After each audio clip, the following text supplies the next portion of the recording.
So I would like to introduce, and I have the great privilege to do so, Dr. Ravinder Dhalan, who's going to be the panel moderator this evening. Dr. Dhalan received his PhD in biomedical engineering from Johns Hopkins University and MD degree from the same institution.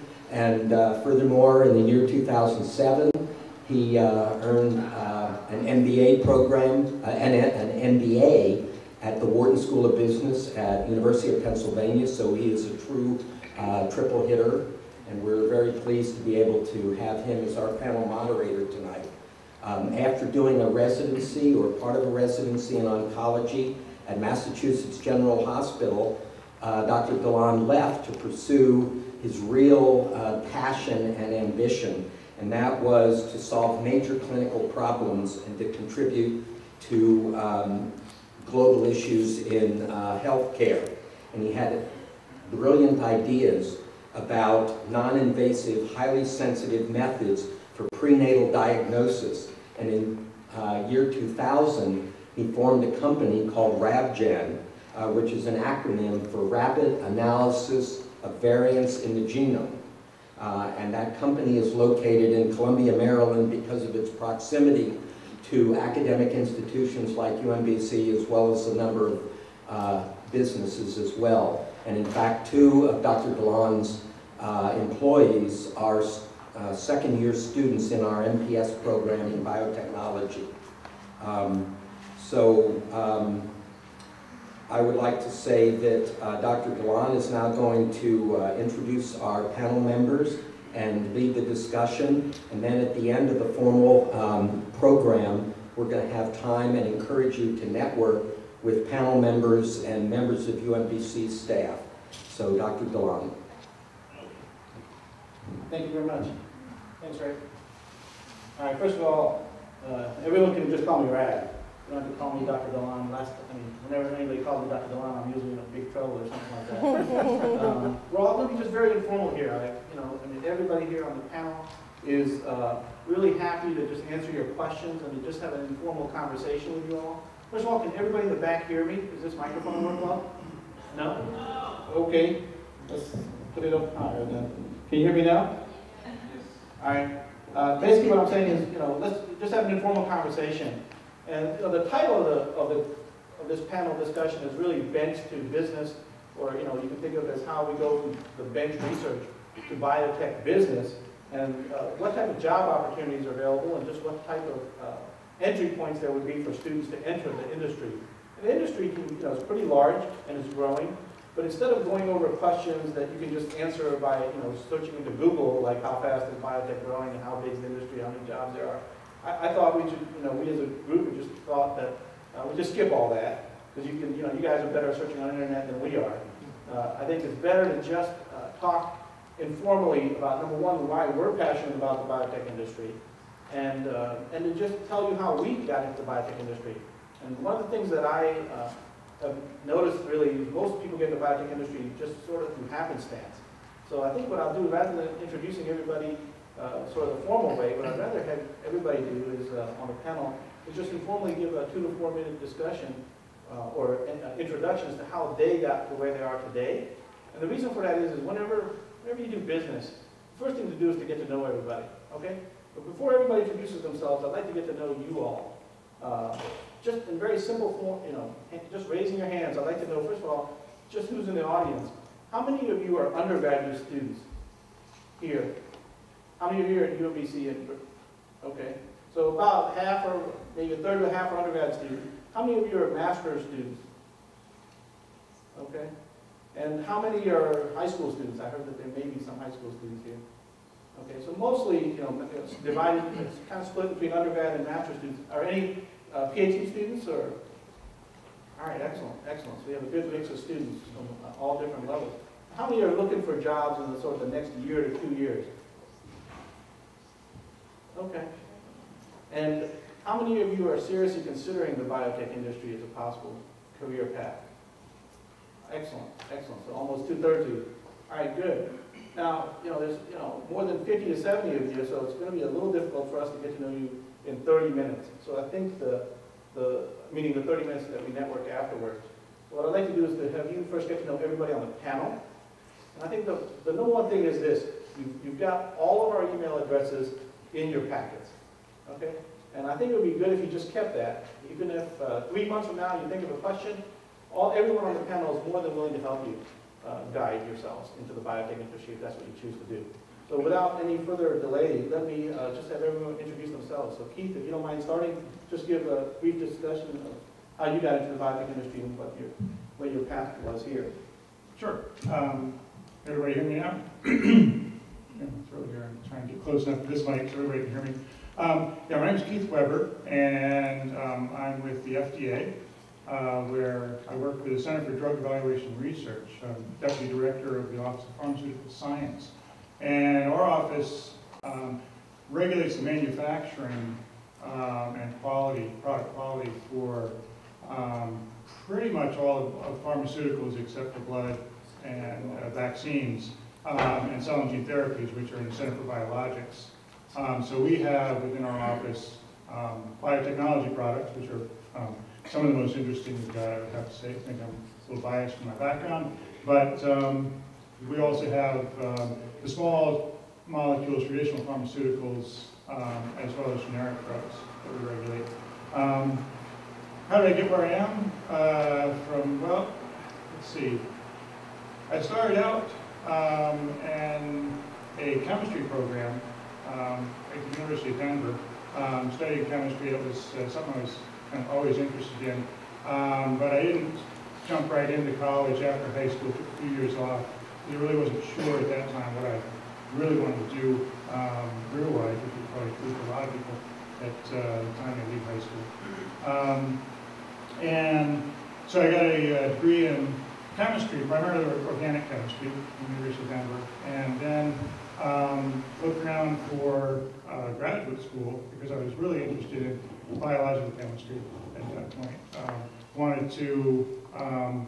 My primary interest was in, I think, neurochemistry because I was fascinated with the brain and how it works. And so I looked around for a number of programs and found one at the University of Michigan, which was a biological chemistry program. They did have some folks there who worked in areas of neurochemistry. And so I moved there and started graduate school. This was back, let's see, 1981 or so. And was fairly quickly realized that you can studying neurochemistry or the brain chemistry is a difficult task in many ways, in that if you want to study chemistry, and most chemists like to look at teeny tiny little small aspects of molecules, you end up pretty quickly getting overwhelmed by the complexity of the system. And so you really have to delve into the problem at the very minute level to make progress. And so I was there doing that for a while, finished my PhD, but this seemed to be a theme in some ways that I got out, went to do a postdoc at the National Institutes of Health, and in an area of developmental biology, because that was, in many ways, was sort of related to neuroscience in that the systems, many of the systems that are involved are similar. There's signal transduction and cell recognition, things like that, which were pretty fascinating to me at the time. So I jumped into developmental biology and studied Drosophila and some of the genes that are involved in embryonic development there. And that was going pretty well, and then I decided, well, probably at the time, the economics of the country were not probably what they would have liked, and I thought, well, I need to get into something that's a little more applicable, applied research. And so I went into antibody engineering in another lab at NIH, studying how to construct antibody genes and use them to do clinical diagnosis and actually some of the folks when I were doing therapy with immunotoxins. But in some ways, you might see a theme here. I have a tendency, I like something, I get into it, and then I start moving along, and I think, well, that's interesting. And so I look at something else. And in many times in sciences, you really want to stay focused on a single problem for a long time. Many people do it their whole careers. But I kind of like to move around. And so after a while of doing antibody engineering, we entered into some clinical trials with the products. So, you know, if I really want to see the bigger picture, the broader picture, to go and work at the FDA where they have pretty much all the pharmaceuticals channeled in. And so I got a job at the Center for Biologics, working division monoclonal antibodies, and sort of I've been very happy there. It's been a great job. You really do see a broad spectrum of products. You don't always get into the very depth of the molecular mechanism, but you do see what's going on in the broader range and how it really impacts on public health, which is something I really like a great deal. And to make a long story short, sort of moving up and around from starting out in biologics and in monoclonal antibodies, and then moving up into a more broader area of biotechnology products in general, and then now looking at pharmaceuticals in general, or much broader within the agency. Been quite pleased with that. And you know, I think that for someone who likes the, you know, sort of bigger picture of things, and someone who is really interested in public service and helping in the area of public health in a clearly hands-on way, it's a good place to go. Thank you very much, Pete. Tony? Hi, I'm Tony Lubinecki, and I'm presently Vice President for what we call upstream drug substance development and technology management. And what that means at a company called Centocor, what that means in more simple terms is I have a number of groups that I'm responsible for, and these include gene expression, so taking genes for recombinant products and putting them into production cells so that we can make a lot of stuff. We also do cell banking as a prelude to getting ready to develop processes. Then we develop cell culture processes to make a lot of protein of interest. We also have cell therapy projects, which we're beginning to do as well. And that's it on the sort of the purely scientific side. Then I have a number of other groups that do basically project management for drug development, so keeping everybody lined up and focused on the goal and keeping the schedules. And then finally, I have a group of regulatory writers that prepare documents for the health authorities worldwide based on all this work that our group has done, as well as our colleagues in purification and formulation development. So how did I get there? Well, it seems like a long journey. I had about a 3-year career in academic science, where I was doing vaccine development for the United States Army under contract at the university. And from there, I've spent the last 34 years in industry.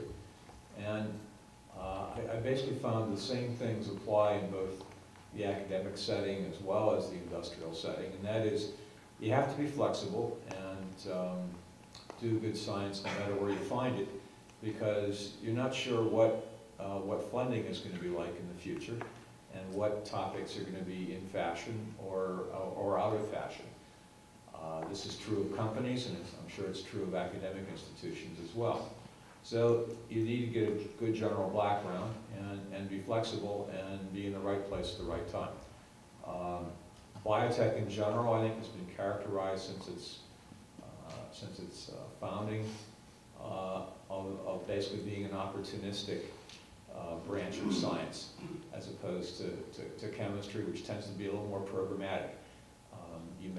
In chemistry, you may want to find a better polyurethane, or you may want to do something else that's very directed. But in biology, you pick up nature or science, and somebody just cloned a certain gene, and now all of a sudden it's a race to make a drug out of that gene. So you basically have to work with what you're given and make the best of it, and do it in a manner that is good science, is also going to result in a good drug that will help patients, and do it in a manner that the health authorities, the FDA and their ex-US counterparts can accept. Because the pharmaceutical industry is sort of the other side of the healthcare paradigm.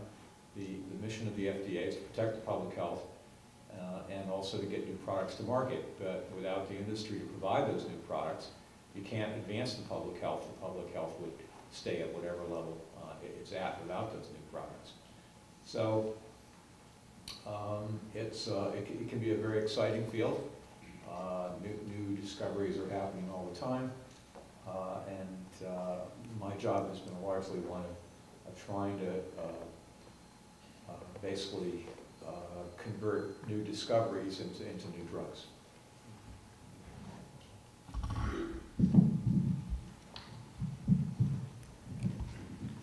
Good evening, everybody. I'm Fred Pavoni. I'm the director of the Center for New Technology Enterprise. But before I begin to describe what the center is and how I got into biotech, I'd like to ask you, how many of you are here who do not have technical backgrounds? So there are a few. How many of you with technical backgrounds are not in the life sciences, or in engineering, or some other area that would not be considered biology or anything related to it? Okay. Well, you're looking at somebody who has absolutely no technical background whatsoever. And what I found is that that is not an impediment to getting into whether it's biotech or really any other technical field. Let me first describe what the Center for New Technology Enterprise does, and I think through that description, you'll begin to understand what I mean. My background is in economics, accounting, and law, and I practiced law for 25 years.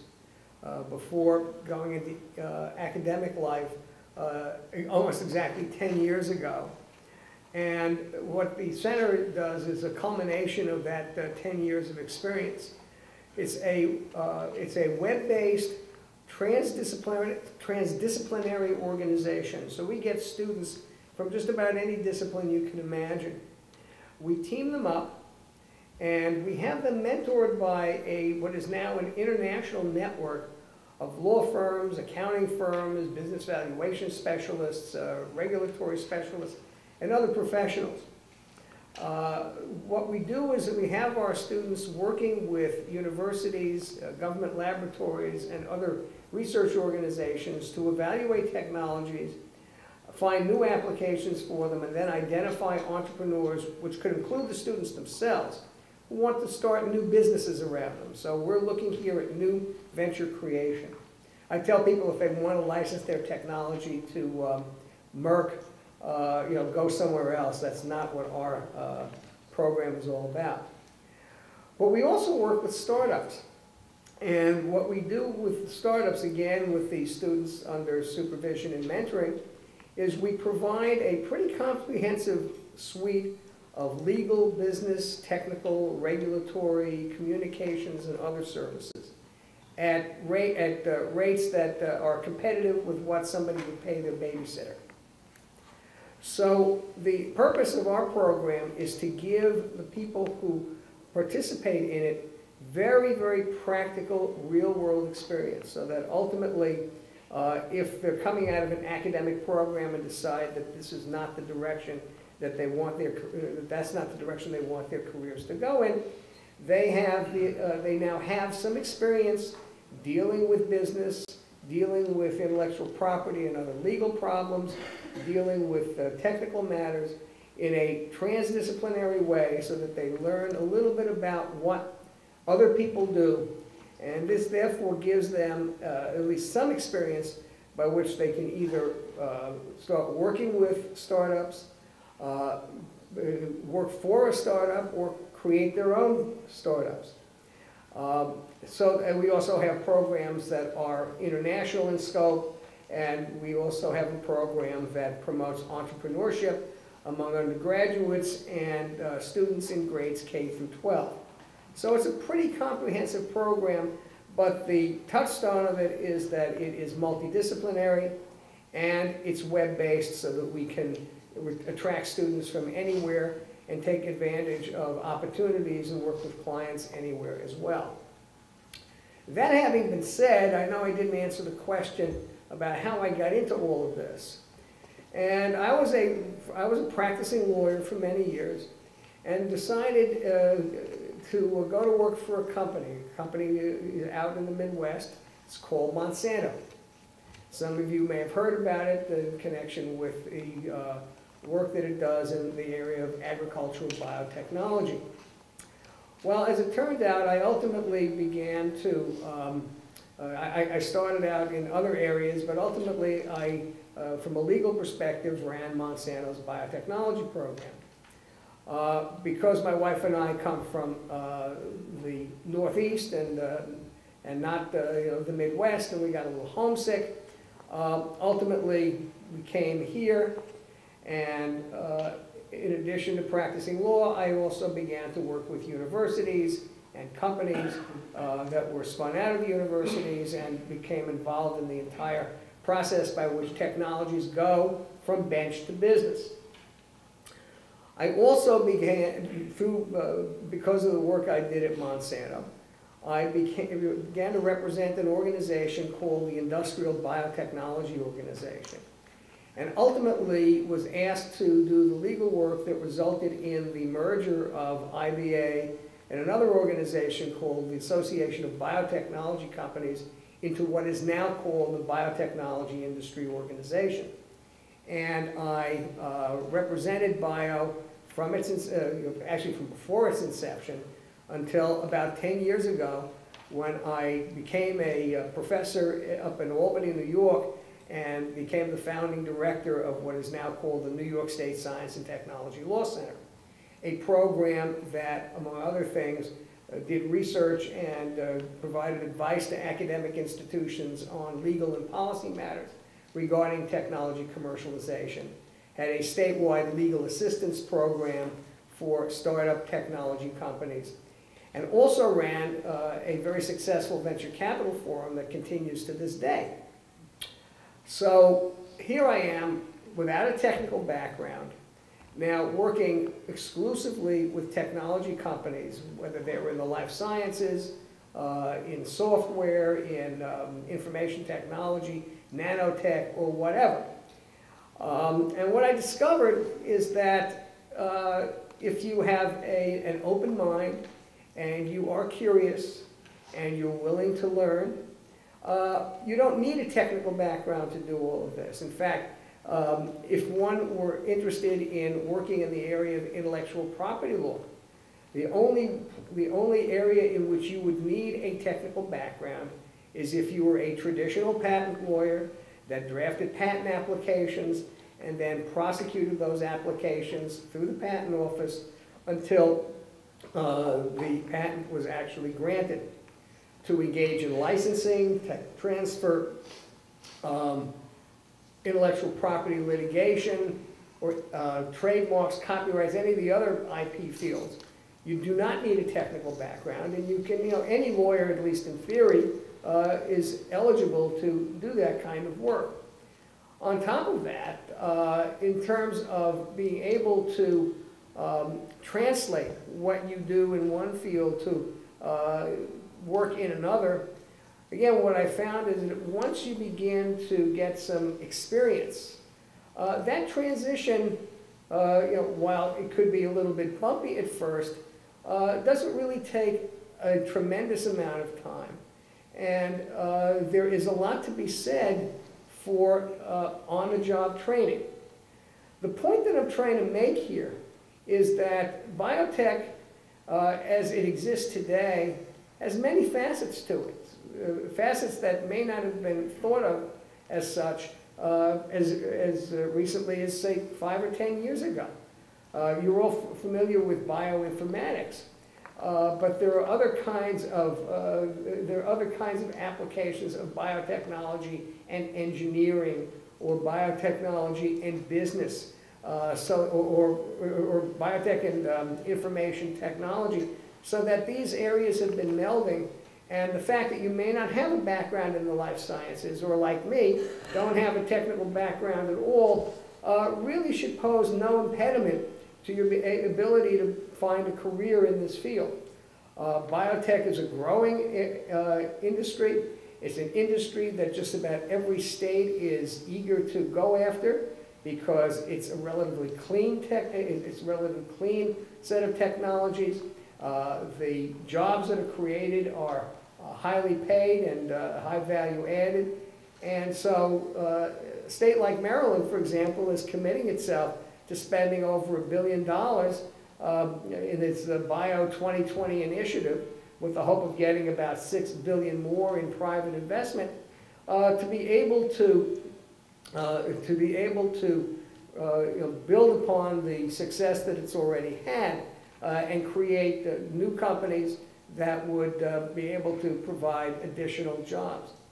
Programs like like our center, or on the academic side, the professional master's or professional certificate programs at UMBC, I think provide an excellent opportunity for you to gain both the academic and practical experience that you would need to be able not only to land a position in the biotech field, but also to be successful at it. These programs give you the grounding that's required to be able to not only work in the field, but also be able to understand some of the complex issues that are involved in the whole genetic engineering enterprise, and be able to participate in a way that not just moves the enterprise forward, but also enables the biotech industry to provide the kinds of life-saving drugs and other products, be they agricultural, industrial, environmental, and otherwise, that are necessary to deal with the unique challenges that will be facing us this century. I've probably said enough, and so I'm going to move the microphone over. I'll take this one here. Oh, okay. Thank you, Fred. Nadine? Yeah. Hi, I'm Dr. Nadine Ritter, and currently I'm a consultant, which my family would believe is my destiny, since I've always been born with the belief that everyone has a right to my opinion. I've finally now come into my own. It's interesting because I'm listening to Keith and Tony and Fred talk, and I'm realizing that what I do right now in my career actually touches a little bit of what each of these gentlemen has just talked about. In fact, looking over here at Tony, I'm realizing that the kind of work that I do now allows me to have pretty direct interactions with each of these fields. Unlike what Fred was saying, though, I come from a hardcore technical background. In fact, I think I still have Kumasi blue under my fingernails from running electrophoresis gels in laboratories. Currently what my job is, I'm actually a bridge builder, I think, a technical and regulatory bridge builder between companies who are trying to develop biotechnology products and the regulatory agencies that have to review them and determine if they're safe and effective for use in human beings worldwide. The part of development that gets a lot of press is the clinical side, and that's important because that's what the drug is supposed to do or disease it's supposed to diagnose. But the part that's the unsung heroes, in my humble opinion, is the CMC side. CMC stands for Chemistry, Manufacturing, and Controls. And what that means is, how do you make the material that you're supposed to be producing? Can you make it consistently? Is it stable? Does it have the characteristics that it's supposed to have? Does it have the characteristics from batch to batch that it had when it was subjected to safety and efficacy trials? And so it's the background work that gets done that requires people who have expertise in protein chemistry and increasingly nucleic acid chemistry and other types of sciences to be able to make the material, make it at large enough scales that it can be economically viable, and then provide the dossier information to folks like Keith and his organization so that they can review it and determine if you have made what you said you're going to make, and if the process is sound, and if you've got the right controls in place and specifications for the product, so that every time you generate a new bottle of material, it is exactly what it's supposed to be, and it will be exactly what it's supposed to be until the last person gets it on the last day that it's meant to be utilized. So that kind of work involves a lot of people. My part of it was as a protein chemist. And I started, actually I didn't intend to go into this field. This is one of those non-linear paths. Back when I started in the 70s, I had to work my way through school, not a terrible thing to do. I just came from a family that had not yet gone into a lot of academics, and so the model there was go to community college and work. And it just happened that I ended up working at the University of Texas as a dishwasher in a research laboratory, and continued with school and science. I knew that I was interested in the life sciences somehow, but biotech didn't exist as a field then. Well, I take it back. My friends who are vaccines and plasma-derived people will say biotechnology started back in the Salk vaccine and cone fractionation process, but modern recombinant biotechnology didn't really exist as a field when I was at that part of my career. So my plans were to become a research scientist and to, by this time in my career, be a much beloved faculty member like Tony, with fleets of adoring graduate students and postdocs and millions of dollars of viable grant money, making important contributions to the proceedings of the National Academy of Science and the JVC. In order to do that, I finished my training at the community college, and then I ended up going to finish my bachelor's degree at the University of Houston. Had some fabulous mentors along the way. Two themes that I hope we cover tonight are the use of mentors. How do you find one? Actually, that's not true. How do they find you? And then what role ancillary organizations like professional organizations can play in helping you figure out what you want to do and how to get there. Because both of those were exceedingly important in the pathway that I've taken to get to where I am today, and they continue to be important to me. After working for 8 years as a research assistant, I'd moved up. Probably if there hadn't been biotech, I would have stayed as a research assistant. It was a fabulous job. I loved what I did. I guess now we would call them super techs. I would have been perfectly happy being number 2 in a laboratory for the rest of my life. Unfortunately, to be number 2 in a laboratory means that number 1 has to be very good at writing grants and getting money. And to be number 1, you have to have a doctoral degree, at least you did at that time. So after I'd worked for a while for some very wonderful people, it was very clear that they were pushing me toward going to graduate school. And through the help of a mentor, I got linked up with Rice University and got accepted, finished a graduate program there in 4 years, and then went to do a postdoc in bone cell biology. I'd been working in bone cell biology as a research assistant prior to that. And as I said, I would have been perfectly happy writing for grants and doing basic research. But a colleague of mine that worked with me in graduate school noticed that I had this penchant for taking very good notes and for doing experiments multiple times. In fact, I think I frustrated him because I did experiments too many times rather than just do it a couple of times and publish it, because in academia that's important, is to publish rapidly. In the intervening time that I was in my postdoc, he had gone to Abbott Laboratories in Chicago and ended up directing a laboratory that did development of methods to analyze proteins there at Abbott. And when I finished my postdoc, he recruited me to go and work with him in his laboratory. I tell you, it was a struggle to give up an academic career because that's all I'd known. Biotech was a complete unknown. And all I knew is that, as Keith said, grant money was drying up, and I wanted to be useful and productive in my life, and this seemed, I knew the person that I would be working with, I trusted him, and I thought, well, I'll give it a try. I have not looked back 1 second since then. It is exciting, it is challenging. I was told it would be boring, it would be routine, I would have no creative freedom, that it would be just, the same thing day after day. I don't think it's been the same thing 2 days in a row since I started down this pathway. The other thing that I learned by joining into the biotech community was that, as exciting as basic research is and as necessary as it is, and it is necessary, this is where we get the ideas and the molecules that we can develop. As exciting as that is, nothing will help a patient unless it goes through a prescribed development program that assesses its safety and efficacy in human populations. And that process is amazingly interesting, and it is never routine, and it is never dull, in my opinion.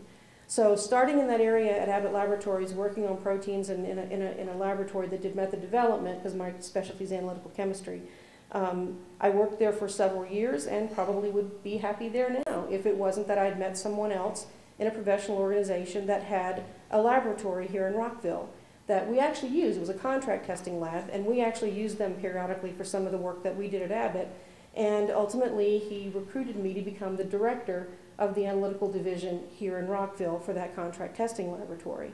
So I accepted the opportunity and put together and inherited a great team of individuals. We grew the laboratory over the couple years that I was there, working with products that came from various biotech sponsors, getting their dossiers in place, getting the chemistry manufacturing methodologies that they needed to do product identity, product purity, product impurities, product potency testing. All of these is a cascade of analytical methods that are all different and all very important. At the end of 2001, however, after September 11th, the company was in the process of ramping up to make smallpox vaccine before September 11th. Then, of course, when September 11th hit, everybody wanted smallpox vaccine tomorrow, including me. So the company had to make some very tough business decisions, and one of them was that they had to cannibalize resources from some departments to put it at the manufacturing. Well, that left my laboratory rather open. We had 40 people or so that were going to be displaced. Fortunately, the area around this corridor is so rich in biotechnology that not one single person in my organization was out of work for a single day. A combination of their hard work, their reputations, the work that we had been doing for a lot of sponsors who actually resided in this area meant that everybody found a job. In fact, 2 of them went to work for the FDA and still work there now. For myself, after I had gotten everybody settled when the music stopped, I actually had a colleague of mine that had just moved to the area to work for the American Red Cross. And he needed a laboratory. In fact, he was going to be using my laboratory for some projects until his laboratory became established. So he made an immediate decision and hired me as a consultant to help him get his laboratory established even more rapidly. In fact, he even hired quite a number of my folks directly. So I worked with the American Red Cross and continued to work as a consultant with some clients, because when you stop a lab, these studies just can't stop. They are in the middle of their cycle. So I had to work with clients to get them placed elsewhere or to finish them up. So that took a while.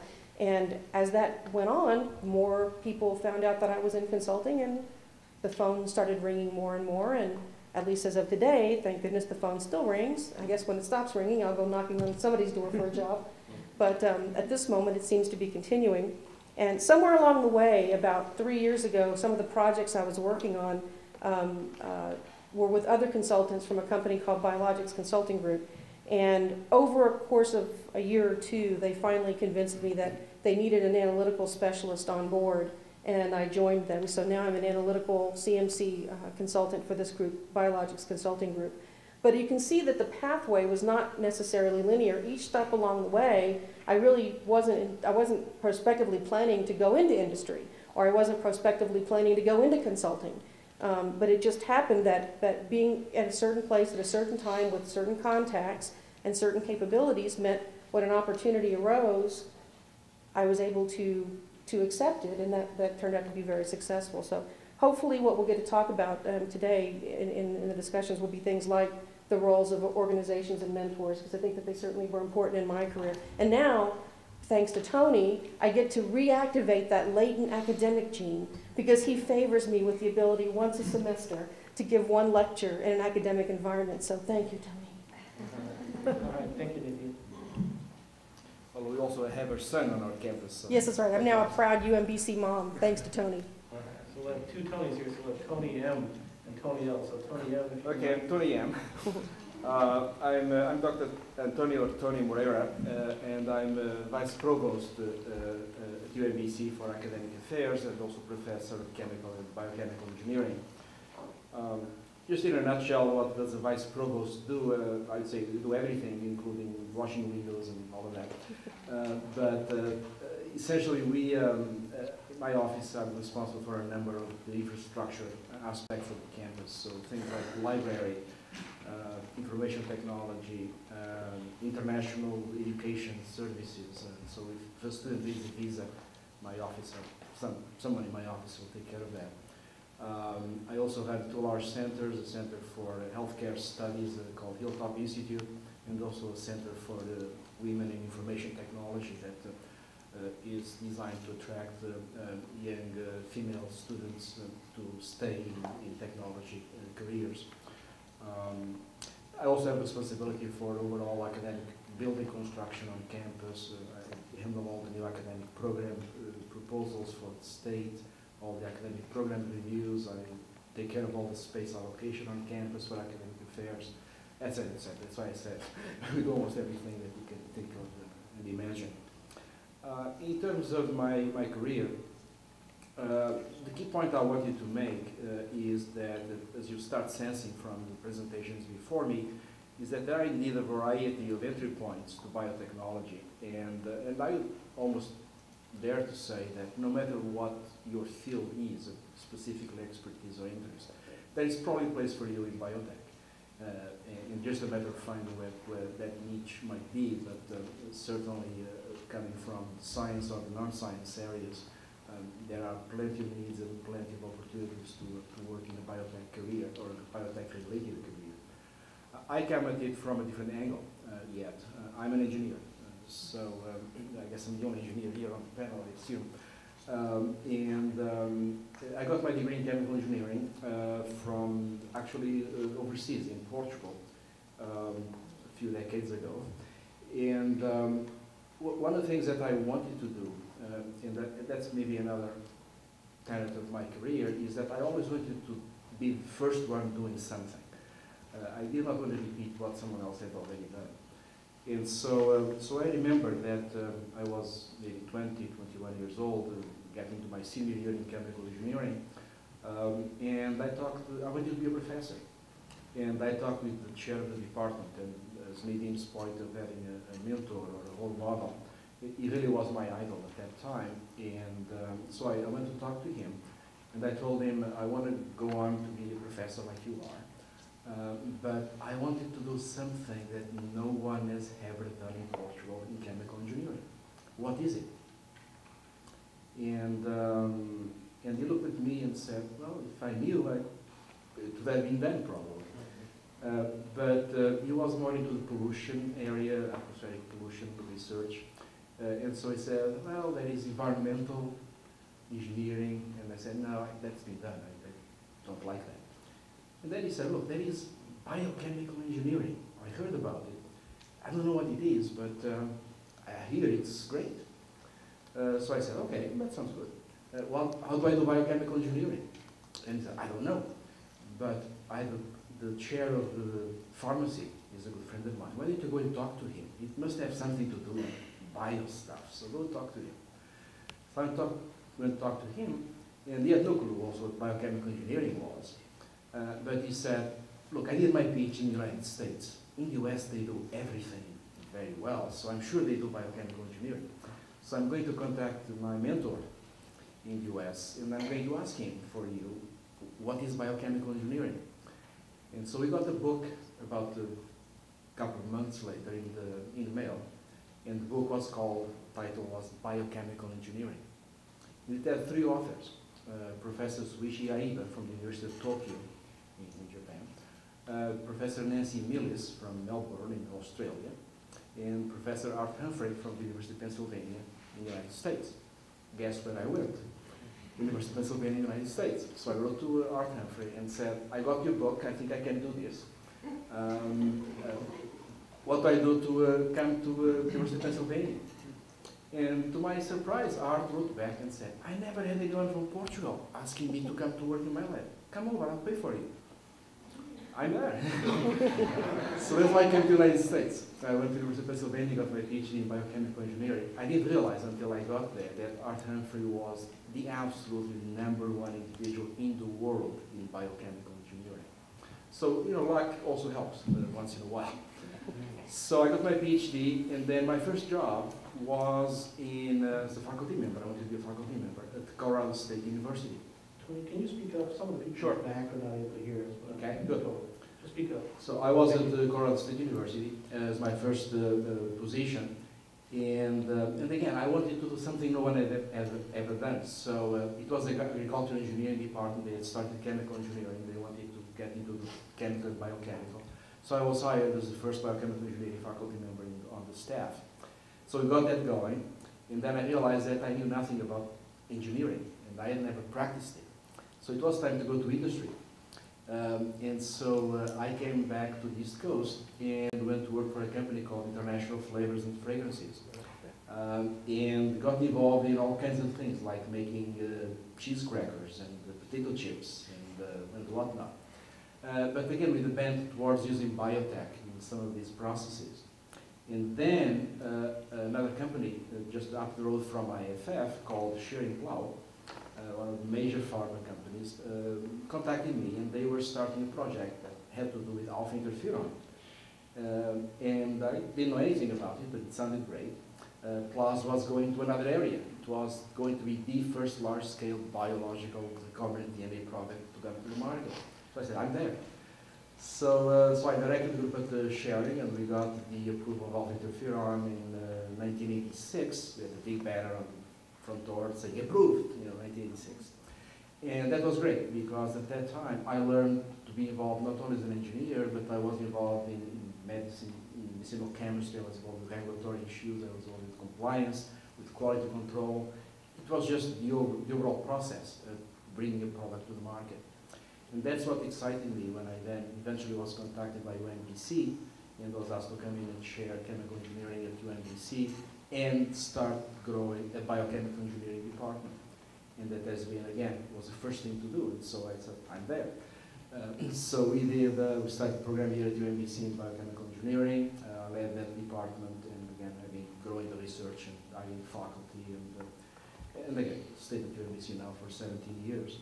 So the point I wanted to make is that there are a variety of entry points into biotechnology from all the experiences that you heard today, but also it is very important, yes, to have mentors. It's very important to seize the opportunities, to have a flexible spirit, and also very important to be a leader and try to get there first or do something that no one has done before you. And I think biotechnology is a good example where this field has just so many new opportunities, so many new possibilities, that it's just the ideal field to truly be as a professional in whatever your expertise may be. There will be very likely a contribution that you can make to biotech that is very fulfilling and gratifying. And especially for me, now that I'm involved in the healthcare area, bringing something that is going to save lives or improve somebody's situation in terms of coping with the adversities of being ill in some way is just so rewarding that to me nothing else being able to top that, but just being able to bring that hope and that perspective to someone. Thank you. Right, John? And then after John, we'll open this up to questions, okay? Wow, that is a tough act to follow, guys. Jeez. I don't know about y'all, but there's an awful lot of messages coming across. And I think rather than trying to follow this with the same story, I'm going to try to add my twist on it. But before I introduce myself, let me ask you this. Everybody raise your hand. Come on. This is our positive control. Panel two. Come on, panel two. Okay, good. Thank you. So now. We all still have a heartbeat. So you can put them down now. Thanks. So now here's the poll question. How many of you studied in academics because you truly love the field of study that you're in? Something about it just inherently excited you. Go ahead, raise your hands. Yeah. I'm glad to see that. I hope there's a few rotator cuff injuries out there because I'd like to see a few more hands. But anyway, the reason I bring this up is that I think we all face, well, let me just, my personal opinions or experience. So after 28 semesters of college and completing a doctorate and 4 years of postdoctoral work, I found myself at this point where I had done all this work that was on this path that took me to a point where I thought, like Nadine, that you're going to be moving into a research role. And then I thought to myself, well, is this really what I want to do? And I think what I wanted to add to the messages I've heard tonight is I had to go through a soul searching and kind of a self-awareness, an awareness of what was that motivated me, like on a day-to-day basis. Do I enjoy a structured work setting, or is it more task-oriented? Do I like working on discrete projects? Or do I like to have an area of expertise that I just want to focus and become the world's best at? So I think those are very important questions that I had to figure out for myself. And then, as Tony had mentioned, then looking at the opportunities that presented themselves. At that point in my career, there were opportunities, of course, in academia, FDA, which I'd never thought of. I mean, let's be truthful. How many people outside of the Baltimore, Maryland area here even think of FDA as a career goal? I cannot tell you that I started undergraduate knowing that I was going to become an FDA employee, but that's not the way it went. The opportunity presented itself, and I thought, this is interesting, so I went to an interview, and next thing you know, during the interview, they asked me this string of abbreviations. Like, what do you know about a PLA, NDA, BLA, ELA, 510K, PMA? I was like, what? I have no idea. But it sounds really fascinating. So tell me more about the job. And basically, I ended up getting hired by FDA. And what I found most interesting about it is what Nadine was referring to, is that there's this inherent joy to having a job that has responsibilities and duties that you truly just enjoy going to do every day. And in the process of doing that job, if you enjoy it, you're going to naturally excel at it because it motivates you. So in my personal experience then, I worked in the FDA for 13 years, and I found it, like Nadine's had mentioned, very rewarding because there were new projects on a regular basis, new challenges, new technologies to regulate. Keith and I go back to one of those rare hiring binges that the FDA had in the early 90s. And it was a fascinating type of position to have. But again, what were the motivations that really made me feel good about going to work every day? It was new challenges, new projects. So another opportunity presented itself 3 years ago, and I decided to leave the agency, which was a very tough decision. There are some incredibly dedicated public health officials in the agency that are just top-notch and are truly living the goal of improving and ensuring the public health. But it was interesting to take on the new challenge of moving to the industry side, because on the industry side, you're actually making the products to treat the public health, which is also very, very rewarding. So moved into the area of regulatory affairs at MedImmune. MedImmune is broken into an area that has 3 major product areas: oncology, infectious diseases, and vaccines. And I'm the director of the investigational vaccine reg affairs. So talk about new challenges. Every time there's a new vaccine that comes along, we have to design how we're going to move forward with it, work with the teams to decide if it's a product that's worth taking to the market, how are we going to develop it, what the clinical plan will be, what the product development plan will be, etc. So anyway, going back to my original point then, is I think, just to add on to what everything else we've heard on the panel, I think an awareness, a self-awareness of what motivates you, because that's what's going to take you into a successful path and open up those, when those opportunities present themselves, give you the tools to decide what opportunities really are going to work for you. And then the other thing I think is worth mentioning is an awareness of what motivates the people that you directly interact with. It's very important to understand what hiring managers or your bosses are motivated by as well. So in addition to having a broad breadth of experience and a depth of experience, it's important to also remember that you have to strive to excel in the everyday kind of work ethics kind of issues, like be self-motivated, take on more than you're asked to do, don't wait to be asked to do something. The people who really excel in the path are those that actually grab a hold and just force their way forward through sheer force of diligence and drive. So that's my thoughts. Excellent, excellent. I really like your last point, John, about everyone's making this very key points, which is, number one, I think you can see a theme in biotech. Pretty much everybody in this panel, I think you can all agree, we took very divergent paths to end up in the biotech industry. And I would agree with Nadine that I think all of our paths are non-linear, okay? And so, as John said, and Nadine was pointing out, you need mentors. Now, first of all, let me ask you, is there anybody in the room who knows who Norgay Tenzing is? Anybody know? You know who it is? Okay, who is Norgay? The one who climbed Mount Everest. Excellent, excellent. So 2 people in the room knew. I'm very proud of that. Norgay Tenzing, and how many people know Edward Hillary? A lot more people know, right? First person to climb Mount Everest. You think he could have done it without Norgay? Norgay Tenzing was a person who lived in Nepal, climbed those mountains, he lived in the mountains basically, right? One of those Nepali Sherpas, and he was the guide for Edward Hillary. And John F. Kennedy actually invited both of them to the White House, not just Edward Hillary. So that shows you what kind of man John F. Kennedy is. But I think the bottom line is, if you want to climb any mountain, you know, it really pays to have a guide. I like to call them guides rather than mentors, but it's the same idea. You need mentors. And our paths have been nonlinear. And I think the reason we're all here is we'd like to make your paths a little bit more linear. I mean, that's really the bottom line. Because you're all in your 20s. Right now, the most important decision probably in front of you is not what industry you're going to go into. I'd say the most important decision in front of you is who you're going to marry.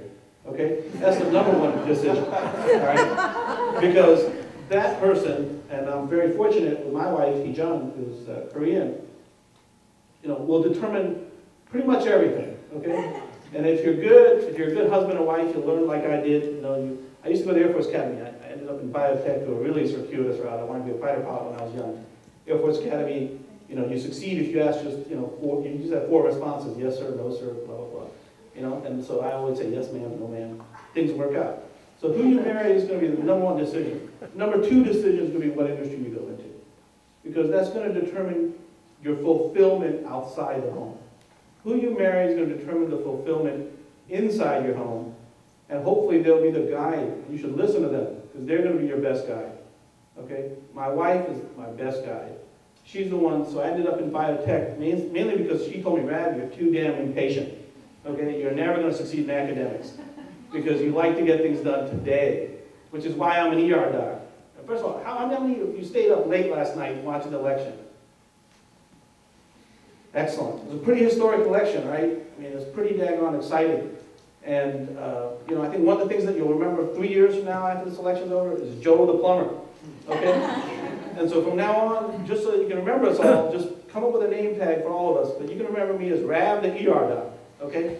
ER docs are incredibly impatient, I'm sorry. And, you know, I'm impatient. That's why I'm in biotech. I worked in the ER for 5 years, and I took care of thousands of patients. And I will say this, I think biotechnology research has exploded, and there's tremendous amount of exciting work that is done on the bench. But I would argue that the products that have come from that research have been very slow in coming. And I would argue that they have not changed the world in any significant way. Because there's one simple metric. Look at our life expectancy. We are not living older or have higher quality of life substantially, I mean on any serious measure, than people who were born in the 1930s, okay? If you look back at average life expectancy, we're living, in fact, you're in a generation that might actually live less because of the rise of diabetes and other problems and obesity. Look at me, I'm a fat guy who's got diabetes, okay? So what you know, and I'll tell you, instead of, you know my bio, you know everyone else's bio here. I think what's more important is, why are we here today? Why are we all here today? We're here today because we want to be your guides, okay? And what makes me passionate about being your guide is, I'll say why I'm here specifically at UMBC.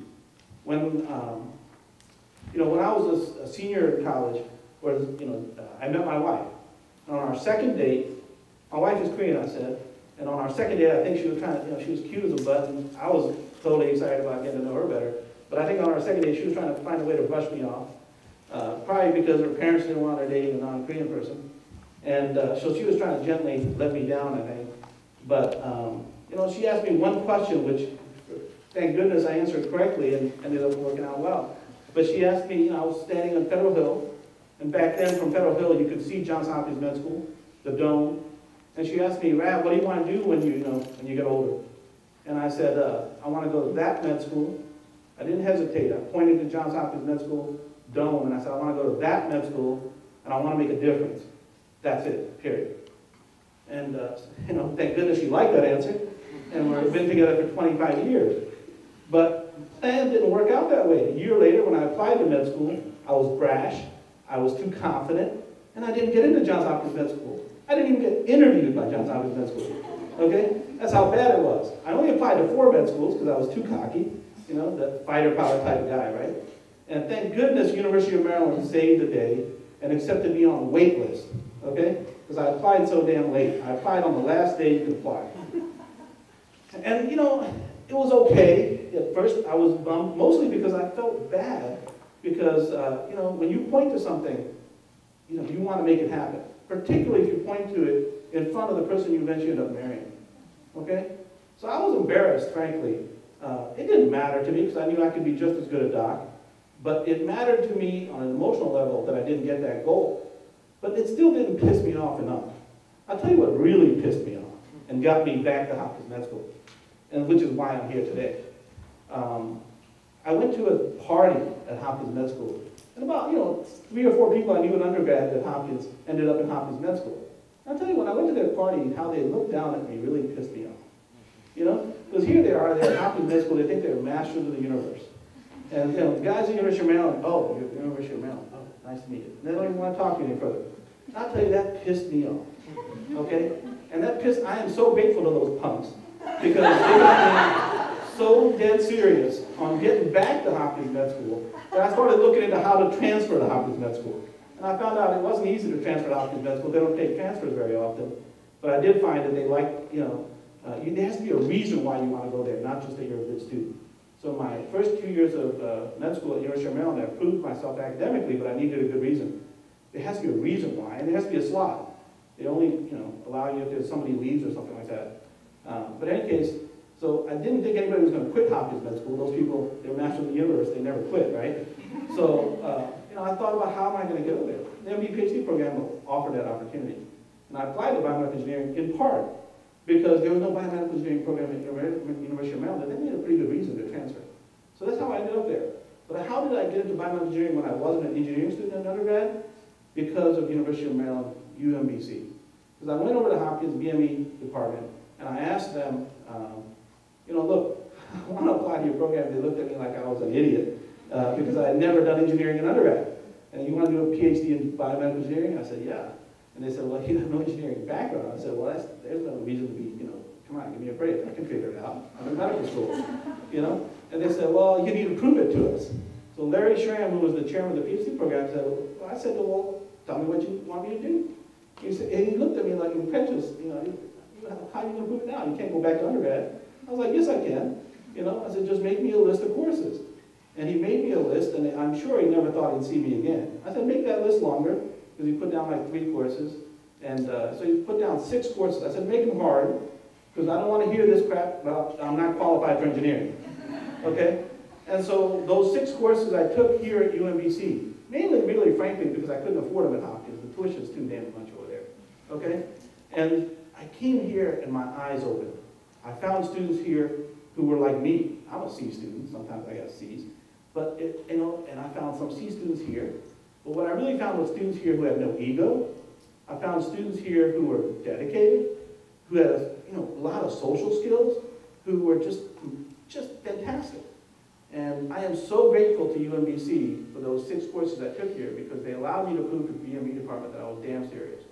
And they took me, and I'm grateful for that opportunity that they gave me.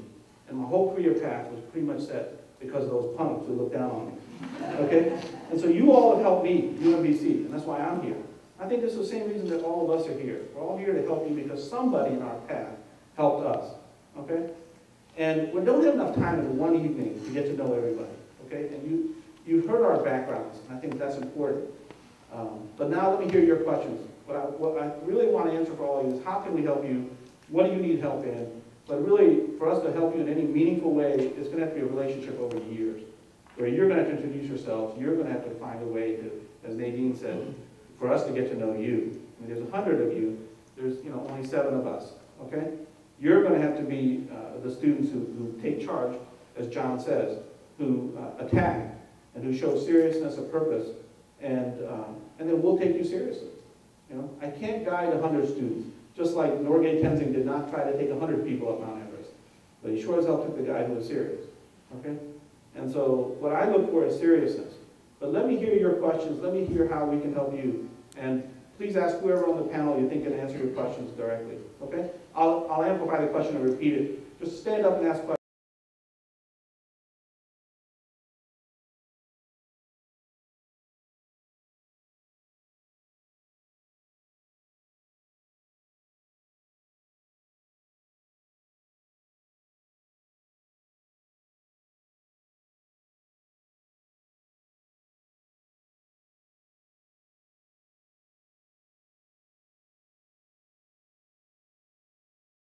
In the ranks of people who are doing the work from the bench to very senior levels within major corporations, there's a healthy distribution of women. I don't know that we're at 50%, but we're certainly, you know, very close to parity with men in the biotech field. Now, that distribution can change a little bit depending upon what department you're in. I know that there's a number of females that I know that are project managers, for example, because they simply have the really good skills with organizing and juggling cats all the time. And in some of the sciences that are more the large manufacturing facilities where it literally takes a lot of physical strength for these are room size, you know, stainless steel units. It takes, you know, sometimes those tend to be a little bit more dominated by men. But in my experiences, there hasn't been any position I've come across that wasn't equally available to a woman or a man. However, I will say that in my career, there certainly has been, not for me personally that I'm aware of, but in my career, I've gone through that conduit of time where women did have glass ceilings. In fact, one of the organizations that I did work in early on in my career was the Association for Women in Science, which is still active today, actually, but it was originated back in the 70s and late 70s because women were not getting grants from the National Institutes of Health. And women organized and decided that they needed to be, there were no women represented on the review boards at that time. It is changing. I don't know why I'm the only woman on the panel, but I know that, for example, in Tony's class, he has about equally as many women as men who do the guest teaching. I will say, though, and Keith and Tony know this because one of the organizations I work in now is an industry FDA meeting. We've been around, this organization's been around for 13 years this year, but it took them 10 years to get a woman to be the first chair of the national meeting, and that was 3 years ago. And that was me, so I was very happy to represent all of us in that regard. And there's now another woman who's in the pipeline to become chair of that meeting next year. So I think it's just a matter of just being in the right place at the right time and demonstrating your skills.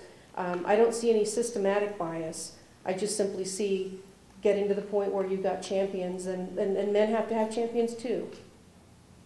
That's excellent. I'll add one thing. You want to get rid of the glass ceiling? Learn how to start your own company. Then you'll be the CEO. You never have to worry about the damn glass ceiling. Okay? I mean, I'm dead serious. I'm dead serious. Okay? I mean, one of the things I want to empower you all is to start thinking about becoming CEO of you. Read a book by Tom Peters. Okay? Tom Peters. It's a great book. I forget the title, but it's got a big red exclamation mark on the cover. And he talks about the fact that this generation needs to start thinking about not working for other companies, but just pick up skills within the first 10, maybe 5, 10 years of your career, and start finding a way to have your own company. Okay? Because from now on, big companies are not going to be loyal to you. Okay? I mean, this era of multinational companies that are going to face global competition, they're just not going to be loyal to you in this country. Okay? And that's okay, because you pick up the skills from them, and then you go build your own damn companies. Don't worry about it. Okay? The glass ceiling is gone then. All right, next question. Wait, I think we had a comment on comment on that. I think certainly at the FDA, the glass ceiling does not seem to exist as I've seen. When I came to the Center for Biologics, the leader of that group was Kathy Zune. Yeah. She was the Senate Director. Our current Senate Director is Janet Woodcock. My boss is a woman. Within our Office of Biotechnology Products, the director of the office is a man, but both division directors are women. There's really seems to be no distinction whatsoever that I've seen. Actually, I just heard, right, I don't know if it's true, but does it take a long time for females in government agencies to move up that far? Like how, you just mentioned, I think, 3 female names. Like, have they been there for like 10 years? No, Kathy Zune was younger than I am now, and not that old, but when she was Center Director. So no, it doesn't really take, not in the FDA anyway, maybe other agencies perhaps. Question back there? How would you basically gauge biotech's growth with, you know, the stability and maybe instability of the economy today? How would you basically gauge the stability of biotech and how is it going to grow even more, you think, or do you think it's maybe going to go follow the economy and maybe go into a bit of a downturn, or what would gauge your opinion with on that? Tony? One of the difficulties here is kind of the larger question of what's going to happen to the economy. and what's going to happen to healthcare. And then your question becomes, what share of healthcare is going to go into biotech products? Its prediction is really hard, especially about the future, and there's lots of things that are just unknowable at this time. But the thing that has impressed me about biotech is that there are certainly a lot of great chemically based drugs out there, but despite the amount of progress we've made in that area, there are some disease targets that just probably aren't approachable with chemical drugs. If they were, we might have found them already. And while we continue to work in this effort to try and find new chemically based drugs for many of these more difficult targets, things like Alzheimer's, stroke, heart attack, diabetes, the reality is that many of these targets probably won't be approachable with chemicals, and this is where biotech has a chance to develop a protein or a cell or any of a number of other innovative biological approaches that can address an unmet medical need. So I think that opportunity is always going to be there, but as a society, the next 5, 10 years, we're going to have some difficult choices to make about how we want to spend our healthcare dollar. So biotech will continue to have a share of the pie, but whether the relative share of that pie is going to get bigger or smaller is pretty hard to tell. Can I add one thing to that question? I mean, if you just look at the recent stock market crash, I mean, there's a simple way to look at it. If you look at the biotech index, it didn't fall anywhere near as much as the overall S&P 500 did. In fact, it was the one sector that stayed buoyant while everything else was crashing. And that simple fact is because people are always going to get sick. They're always going to need health care. And as the population ages in the United States and throughout the world, not just the United States, Japan, Europe, they're all going to need more drugs. They're all going to need more health care. And even though I agree, I definitely agree that it's going to be some turbulent period over the next 5 years. You know, I'm an extreme optimist. I think that you all are in your 20s. I'm in my 40s. You know, you guys are going to be around really at least for the next 50 years. And I think that you should take a long-term view. I think the biotech sector is going to continue to grow quite well. And you don't have to look at the growth just in the United States. I would encourage you all to do international business. I take my children, my daughter's 14, my son is 4. My wife and I take them all over the world, literally since they were little, because I want them to be exposed to business opportunities throughout the world. Don't limit yourself to the United States. I mean, you can do biotech outside the United States. Just look globally. Globally, biotech is going to continue to grow. And you know, you can attack your part of it. Don't worry about the whole rest of the world. Just, you know, you take your sector, your hill, and take the damn hill. Just keep on moving. Okay, you have a question? I'm going to answer you with this whole thing. What? I'm sorry? You were talking about the fact that most of the people in this room were actually in their 20s. Okay. 61 years old. All right, well, you're not most of the people, are you? No. I got my MBA when I was 57 years old, after being out of school for 30-some years. Actually increased my CUM by 1.65. So I was at a 2.2 in undergrad and developed from there. I actually work for Baltimore County right now, workforce development. And I came here tonight not knowing what this forum really was. I'm just filling in for somebody because I went to a biotech that was given at the University of Maryland. And it talked more about how are we going to get people from even grade school to the biotech industry. You know, and at the end, because I'm never bashful anyway, the question I asked at the end was, if I found somebody with great transferable skills but had no background in science or engineering or technology or anything else, would you consider them? Absolutely. And this was a gentleman that was actually a senior VP of a corporation. He said, Kurt, if you find somebody like that, you bring him to me and I'll hire him. Absolutely. I mean, I think, I can't speak for everybody else, but we, in our company, only look for attitude pretty much. I tell you, in fact, my questions when I interview people, I don't care about any of their training or background. I ask them things about basically, can they take risk? Are they driven? I mean, in fact, one of my interview questions is, how many bones have you broken while doing sports or activities?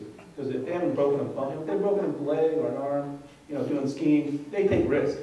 And a person who could, you know, have a broken bone doing sports, that's the kind of person I'll hire. I don't care, you know, I don't care at all. I'm watching my language because you guys are taping me, but I'm an ER doc, so excuse me. But yeah, you know, I want everyone to recognize it. It does not matter. I think several people on the panel have already made the point that does not matter your background. The biotech industry has so many facets. We need lawyers for patent protection. We need consultants who can help us guide us through regulatory affairs. We need FDA personnel who can guide us, people who even come from government agencies who go into companies, as John has done into MedImmune, to guide us. We need so many things. We need writers. Heck, when we tell our stories, because we're scientists, we suck at talking. So we need people to explain our complex stuff to people. So we need all kinds of walks of life. But fundamentally, I look at attitude and risk-taking ability and just sheer drive. If they have drive, I'm interested. If they don't have drive, I'm not. Yeah. Well, I'll give you a real-life situation then, people. My background is actually in marketing and sales. I made a bold move a year ago, quit Xerox Corporation, actually resigned. And I decided that I wanted to be in the marketing end of the business. It took me a whole year to get to that point, mainly because people kept saying to me, "Kurt, you're a great salesman, you've always done so well. We want a salesman." I said, "That's not what I wanted." So I was patient enough to find what I found. I love what I'm doing today, but quite frankly, I'd like to be in the biotech industry. And I'd like to find out how a person like myself could get into the marketing end of the biotech industry. Yeah, who would like to add to that? I don't want to continue. That's a great question. I just want to temper a little bit. I certainly do understand, the idea of having a lot of assertive, active point of view to be able to get in any position, in any field. That's necessary. I think that any of us on this panel would not disagree with that. But I do want to emphasize something, at least from the point of view of my own perspective, which is that I've actually found people that are the most successful in the long term in the areas that I've been involved in actually have a very rich technical background. I've found over the years, because the work that I do starts out as being lab bench oriented, but it can go into project management, it can go into quality compliance, it can go into regulatory, it can go into the legal side of it in terms of doing due diligence audits. But for the sphere that I work in, the people that are most successful start with a basic undergraduate, graduate type level program where there's a core set of science classes that let them be literate in protein chemistry or engineering or those technical facets to be able to produce, again, my part of it, the chemistry, manufacturing, controls part of it. And it's much more successful, I've seen it more successful, to take someone who's got a basic technical understanding, I won't even say degrees, a technical understanding, and train them in the quality side of it, or train them in the compliance, or train them in the regulatory, or train them in project management. Because this particular field, biotech, is very technically oriented. In fact, you made a comment earlier today about how the biotech bubble seems to have burst. And in my opinion, from having observed it way close up, it seems because biotech is so close to the academics. Chemical engineering and chemical sciences, there's a vast gulf between basic science and applied science. Biotech is very close. In fact, Sieber and Cedar were right on the NIH campus because of the basic science link there. But the jump from basic science to applied biotechnology is a big one. And I think a lot of products, in my opinion, failed early on because they were successful in the clinic, but they couldn't make it twice, or wasn't stable for 2 days on the shelf. So basic science, basic technical understanding has been, at least in the area that I inhabit, very valuable to get people to go into marketing or sales or legal or anything else, because you have the core understanding of the technology and then the ability to leverage it with whatever else you add on to that as your specialty. I agree with that. Let me ask a question, just one second. How many people in this audience had a flu shot this year? Okay. Anybody, okay. John works for MedImmune. MedImmune, my son had a flu mist. They make, it's awesome, it's supposed to have a shot, they get a flu vaccine through an inhaled product. How many people here, all right, you guys aren't being taped, I'm being taped. All right, let's get serious here. How many people here have had the Gardasil vaccine or are considering the Gardasil vaccine? All right, I'm not going to tell on you. I'm not going to say you're sexually active or anything like that. Okay, that's excellent, but I want to see that number higher by, or I think you should consider it. But I think that, but how many here know how the technology of the Gardasil vaccine, how many here understand the flu vaccine in great detail? Okay. For marketing, I think it's better to be able to just simply say, look, my son had the flu mist. It was infinitely better than getting a shot. I don't need to understand how the flu mist works. As long as I know it has good studies, FDA's approved it, it's been in the market for a few years. I will wait a few years, John, I will add that. But once it's out there, it's the personal experience of having used biotech products that I think allows you to sell it. If you can share a story, I do agree that the technology knowledge helps so that you can explain the product better, but I think one can train anybody who's smart and driven anything about the technology. I could teach molecular biology to an English major who's never heard of what DNA is, other than it's spelled by DNA. Okay? Yeah, I look at myself too, and realistically, when I thought about going back to school, the only reason I did it was because my wife, who was 47, decided she wanted to become an RN and became an RN at age 50. Absolutely, you can do anything. And while she was going to school, I was so bored because I never saw her. She said, "Honey, why don't you go back to school?" So I visited a couple of the grad schools. The one in particular said to me, "Kurt, quite honestly, your grades in your undergrad were horrible. But I'll give you a chance." I think marketing is marketing. And if you get at least a B average in the first 3 courses, you're in.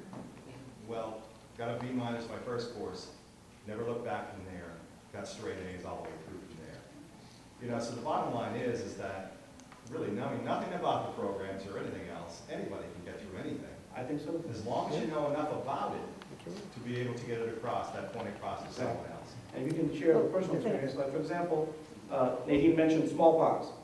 I was born in India. Smallpox vaccine here in the United States, I believe, was stopped being given in 1972 or maybe somewhat later. I got the smallpox vaccine. I was born in India in 1964. And so I have a scar here on my arm. Edward Jenner, who invented the smallpox vaccine, was 72 years old in a country dock in England when he invented that. I don't think he knew a damn thing about the molecular biology or the science behind it. Okay, I could be wrong. But he had his eyes wide open, and he saw cowpox maids, or milkmaids get cowpox. I think if you believe in the product, if you believe in the industry, if you believe that it can save lives, it can make people get more people get a flu vaccine, more people get whatever drug is being marketed. I think you can do it. I don't think. I just want to add a little bit to say I think it depends upon who your customer is. Sure. If your customer is going to be someone who's going to purchase the drug, that will take one set of skills, one set of personality traits, one set of experiences. If your customer is Keith and the FDA, I assure you he's going to want science.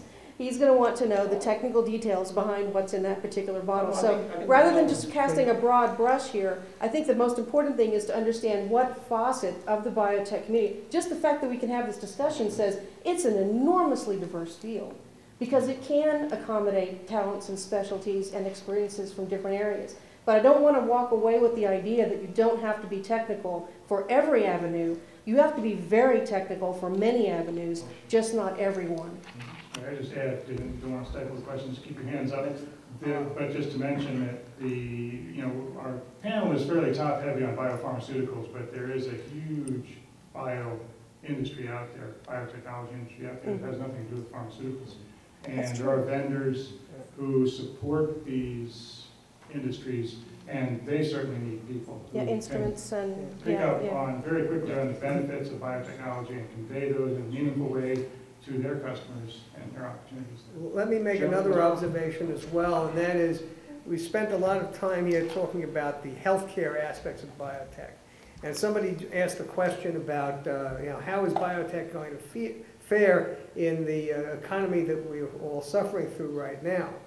The reality is that because of the diversity in this industry, it may very well have an impact on dealing with energy, alternative fuels, many of the other industrial or environmental problems that are foremost in our thinking at the moment.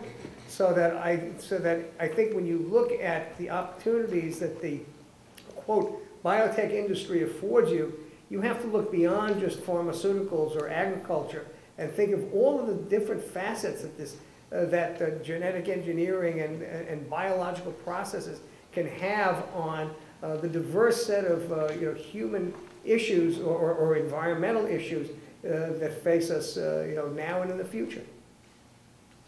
Gentleman over there, a question right there? The yellow right there, sir. You mentioned something about linearity. I've been in the pharmaceutical business for the past past 20 years in manufacturing, and I recently transitioned into clinical manufacturing. I was shopping around for a doctorate program part-time. I moved from New York down to Baltimore here, and I stumbled into University of Maryland, their website, where I saw the Biotech graduate program. How can I make that transition? I need someone in the panel just to pick up, there stops talking about solid dosage manufacturing and getting into biotechnology at a master's level, and eventually if the school gets into a doctorate program and move towards academia. Am I in the right place? What do I need to do? Or should I just get back into my... Call me. Be careful, he answers. You have my transcripts already in your school, but I just want to make sure I'm in the right place, and also the business aspect of it. How do I get all this so that I don't wasting my time or going to academia straight and forget about the industry? So that's what I'm saying. Well, it's I've been in academia, went to industry, came back to academia, so it really depends on your goals and what you think that you fit, where your niche is. But I'd say, you were talking about formulation, solid dosage form, and so on. A big field in biotech is drug delivery and the appropriate formulation. Proteins have very high challenges in that whole area. So just a quick example that even your past experience is not, of course, the same as in biotech, but it's in that overall area of stability, formulation, drug delivery. So again, the path that you need to take depends on your background before getting to biotech, and then what's adequate to move on. And the only way to do that is to come in and talk with someone like myself or a similar individual in our faculty who can listen to your background, understand what you know, where you're going to go, where you want to go, and then guide you on the best pathway to get there. Young woman over there, go ahead. It seems that most of you are fairly well along in your paths before getting into biotech. I'm just curious, what types of positions are there available for example, new master's graduates, or out of this biotechnology program, or in the FDA, what types of positions can we be competitive for and look to apply for? Sure, that's a great question. Within the FDA, there's, for folks at the master's level, there are quite a wide variety of jobs available there. If you have some project management skills, you can get a job as what they call consumer safety officer or regulatory project manager. And that's a person who essentially coordinates the review groups that to get an application or a new drug clinical trial application called IND. They get those in, and they have to get people from my office to do the CMC manufacturing review. They need to get someone from clinical to do clinical review. They need to get somebody from the animal toxicology group to do the animal tox review. And they serve as a coordinator of the review activity, communicate with the manufacturers, the sponsors in writing, through telephone calls, and coordinate those meetings. That's the type of job that someone at the master's level would do. If you have a PhD, then you can actually do review work. There are, for, say, in this case, manufacturing review, or if you have toxicology experience, you do farm tox type evaluations. There are other areas that we're sort of developing, which are more in the information management areas. So if you have knowledge of information management as well as a biotech or biologics background, then you can help to bring that information, go through databases, pull out information, and try to help the FDA as well as the people in the FDA to make sense of that information. And I think that's one area where we're really going to see growth. I have a lot of optimism for biotech in that area of systems biology and information management, because we're getting all this information out in the research areas, but how you make sense of it is really something that's at its infancy now. I think we're getting close to 8. I just have to put a plug in for compliance as well. There's a lot of compliance jobs in the agency for compliance officers, inspectors, things like that, where are really good at the master's level. In the industry, with, for example, a bachelor's degree or a master's degree, there are a number of technical jobs that are typically available. Some of these are in discovery, doing laboratory studies. Some are in development, so doing process development for cell culture or purification, formulation work. A lot of jobs in the analytical areas. In a group like ours, we have approximately 700 people in pharmaceutical development, just for the biotech products, and about 210 of those are in analytical. So biotech is a very analytically intense technology. For the average chemical drug, chemically based pharmaceutical, it might have 8 to 10 quality control assays, but the average biotech product has more typically 20 to 30. There's an awful lot of analytical studies that have to be done to release each batch and do stability studies. With a doctorate, you can probably actually be running a small group of folks, 3 to 5 people typically. We also have opportunities in some of the jobs that are not doing hands-on technical work, but for example, doing regulatory writing, compiling dossiers for regulatory filings, project management. These jobs usually, though, require a bit of industrial experience before you get them. So you typically start in a technical job and then move into a non-technical job a little bit later. The gentleman who knew about Norgate Tempting, I think you can raise your hand. Right there. Go ahead. How could specifically registered pharmacist working in retail, but have a broad range of experience in industrial pharmacy, hospital pharmacy, how could he get a foot in the door in the pie?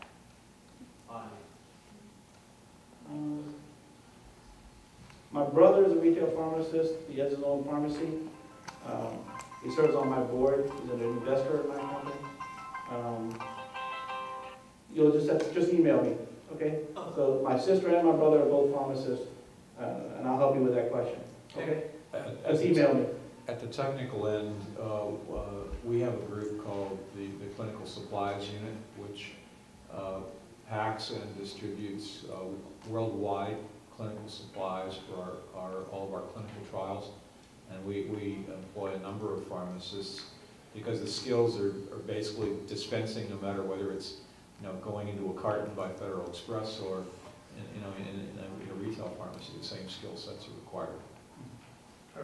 Just add for the FDA, just very quickly, that we have one of the areas where we utilize pharmacists is in labeling concerns. How the drug actually interfaces with the human is something that the scientists usually have no clue about, and the physicians are oftentimes not that astute at it either. And it helps to have somebody who has the skills of a pharmacist to do that. Another area of that is when tragedy strikes. We had questions about during Katrina, or if there's an earthquake somewhere. What do you do? How do you handle all those drugs that you can't give to people anymore because the pharmacy got flooded or the pharmacy lost its air conditioning? Is a particular problem for biotech products. So that's an area where there's need as well. I think 1 or 2 more questions, and then maybe we'll just have people come up individually afterwards. I'll certainly hang around. I think we'll all hang around to answer questions because there's a fair number of questions. Young woman right there. I'm undergraduate student right now, and I want to do masters in biotechnology. Like UMBC offers masters in biotechnology, but then I'm confused what should be my major. Because is it like some kind of like best major to do to get good position as master in biotechnology? What do you think, Rick? Rick, do you want to answer that question since you run the master's program? Sure. So you're saying that you are an undergraduate and you have a long-term interest in getting a master's degree and entering the biotechnology field. So with biotechnology being so broad, as you've heard from the audience tonight, there's really no one single degree that's, you know, the be-all and end-all.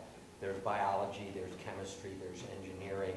You can either, you can also even get into the business side and take some business courses along with your science. There are some fundamental courses that are pretty much common and essential in your chemistry and beginning biology, but past that, really, I think the door is pretty wide open for you to make what you need.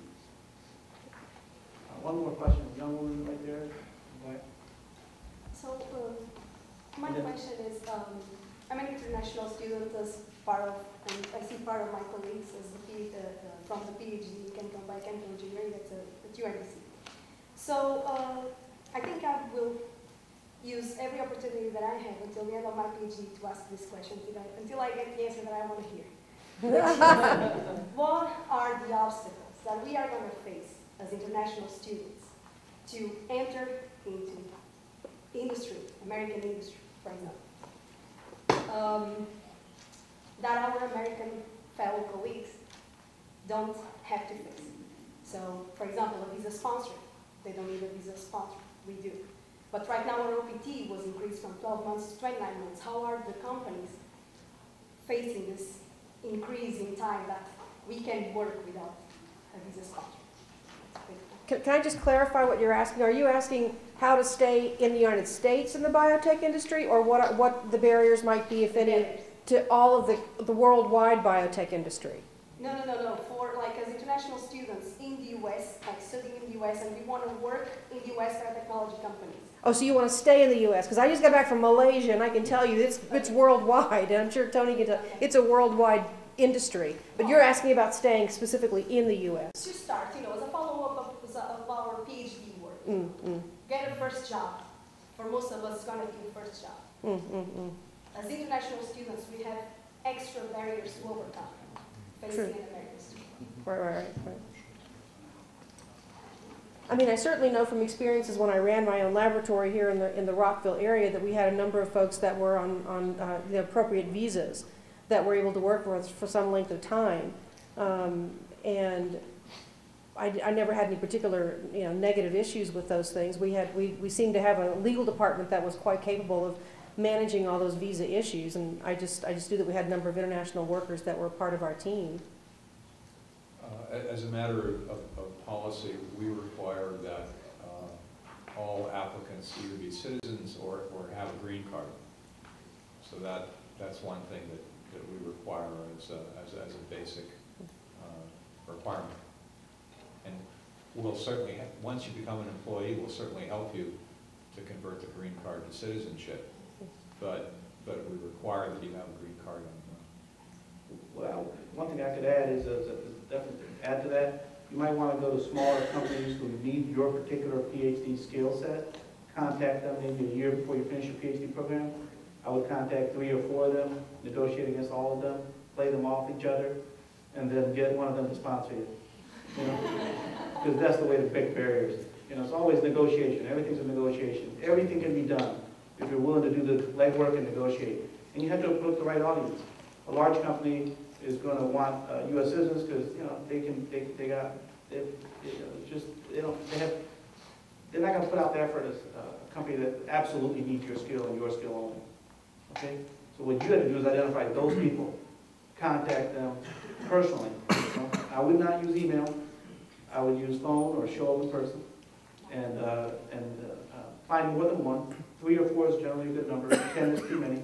Find 3 people who need your skill. Negotiate against all of them, make a batting order. Who needs you the most becomes number 1, number 2, and then work them back and forth, and you'll have what you need. Actually, here's where I can put in a plug for you about working in professional organizations, because it's one of the things where becoming a member of a professional organization that's in your area of interest doesn't matter whether you're a citizen or not. It's a matter of getting an opportunity to be around multiple levels of professionals who are in your area and showing them what you can do. This was a major benefit to me over my career, because even if it was just women in science, which is a very general topic, I mean, it wasn't biotech specifically, but it's the opportunity to be around people who are senior and mid-level and junior, and to see what some of the issues are in the field, to at first participate passively, go to meetings, go to the dinners, go to the talks, get to know people. They get to know you. Then begin to accept responsibilities. I started out for AWIS when I was in Houston as an undergraduate. I was newsletter chairman. What an absolutely graceless job that was. Then I did science fair judging. I coordinated that. And then as you show more responsibility, you begin to get people who look at you and say, you're somebody worth paying attention to. In fact, one of the things I always reject is the idea that you should find a mentor.